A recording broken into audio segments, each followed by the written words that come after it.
Join the conversation by going to KSFY.com and look for the blue box. We're back live on Action News this morning, and it is 10 past the hour right now. And Mary, you've got a Facebook.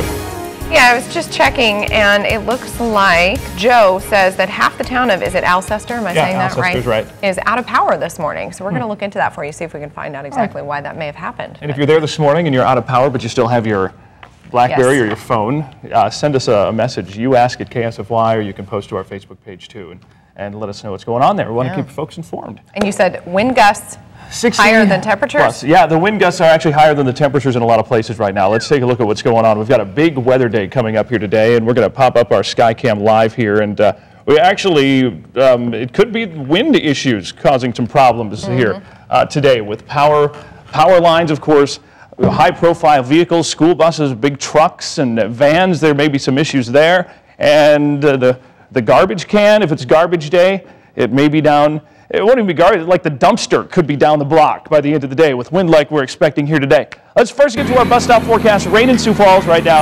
And the rain will continue for, I'd say, a couple more hours, and then we're going to see it taper off for a while. We have about 85/100ths of an inch in Sioux Falls so far out of Joe Foss Field. Aberdeen, just under a ½ inch of rain total here in the past 24 hours. You can see that rain extending generally along and east of the James Valley, moving into Minnesota and northwest Iowa. That heaviest little spot that we talked about yesterday where they're getting the rain. It's a little later than we thought it would happen, but it's actually falling a little heavier over in southwest Minnesota, northwest Iowa. Wind gusts, Sioux Falls now 38 miles per hour this past hour. Watertown 40, Pierre 52, Chamberlain 41.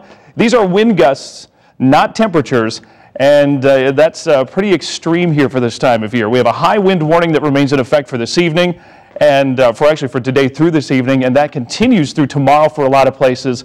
And just if you notice, behind my banner up here, this area of white, that is a blizzard warning in effect. And we could very likely see some blowing snow here too in parts of our Action News coverage area later today. Snow's going to fall. Most of it will not accumulate because the ground is still warm enough. However, if the snow's falling and we've got that strong wind, even the tiniest amount could cause some big issues with visibility. So we'll keep you posted. 42, rain continues now. 44 at noon, 47 here at 5 o'clock. Again, very strong wind gusts likely here throughout the day.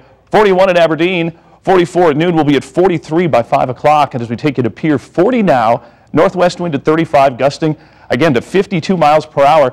Notice the wind gusting to 60 here by 5 o'clock today. So an extreme wind situation going on. Right now, Sioux Falls 42 degrees. It's 39 in Brookings, 40 in Watertown, 43 in Marshall, Aberdeen at 41, and Pierre we are currently at 40. Now take a look at this. This is the wind forecast. I'm going to take you hour by hour into the afternoon. You can see here by noon, this is gusts. 53 Aberdeen, 51 Sioux Falls, 52 in Pierre. As we go through the rest of the afternoon here, the wind gusts will hover around that 50, some places up to 60 mile per hour mark, and that will continue.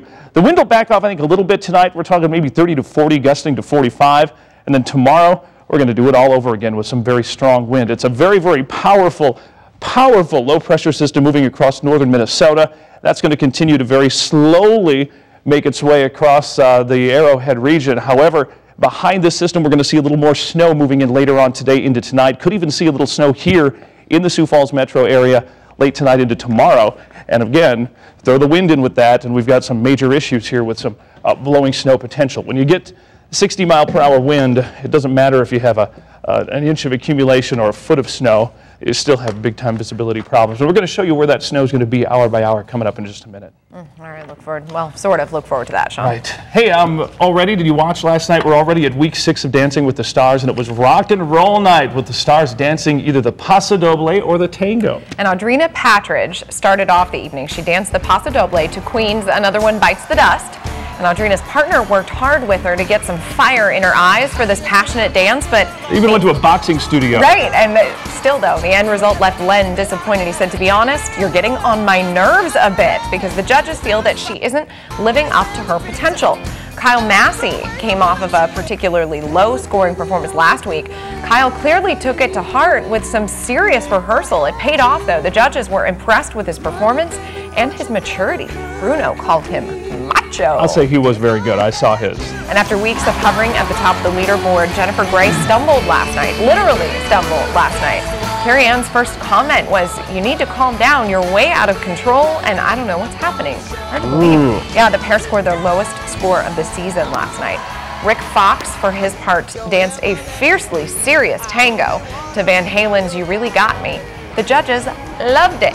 Carrie Ann loved the way he mixed the intensity of the emotion with the passion of the tango. Well, coming off last week's weak performance where Bristol Palin forgot her steps to their jive, Bristol went full out into the week of rehearsal leading up to last night's tango, and the judges were floored. Bruno called it her best performance and best technique to date.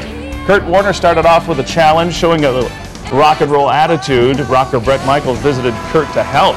How cool is that? Yeah. Kurt's Paso Doble to the final countdown was full of passion and intensity, but not really enough to sway the judges. He received 3 6s for awkwardness and lack of polish. And Brandy came off her best dance of the season last week, but the pressure improving on that this week almost brought her to the breaking point. She put all those emotions into her powerful tango, to Holding Out for a Hero. Is that Flashdance or Footloose? Bonnie Tyler, Hero, Flashdance. Flashdance, right? okay. Earning No, 9s Footloose. from, it is Footloose, Len and Bruno, but the night wasn't over. The teams had one more dance, a group rock and roll dance marathon, all 7 on the floor with legal lifts allowed. They danced to ZZ Top. Brandy and her partner won the marathon, but all of the stars received points toward their score based on how they did in the marathon. So it was an interesting night. Here are the results for you. Brandy on top with 36, Audrina Patridge coming in at 32, Even Rick though Fox, Kyle Massey at they 30. were Yes, ignored sir. by Audrina Patridge. She still got the second highest score of the night. That's right. Jennifer Gray, yeah, down not a so notch. good. 29, Bristol Palin 28, Kurt Warner with 22. All right. Well, coming up, we've got Tech Bites on the way. There's a new way for gadgets to connect to each other without a hotspot. Half the time I don't know what these means. We also have a review of the new Rock Band 3 video game. It's out today. Hey, and we've got a lot of weather to get to. Some Yes, we major do. stuff going on. Very We're making strong calls, wind. by the way, on Alcester. Oh, okay. Find out what's going on there. Okay, yeah, I heard that there's some power out, and you know what? It might be wind related. I wouldn't be surprised if that turned out to be the case. We'll have the details straight ahead.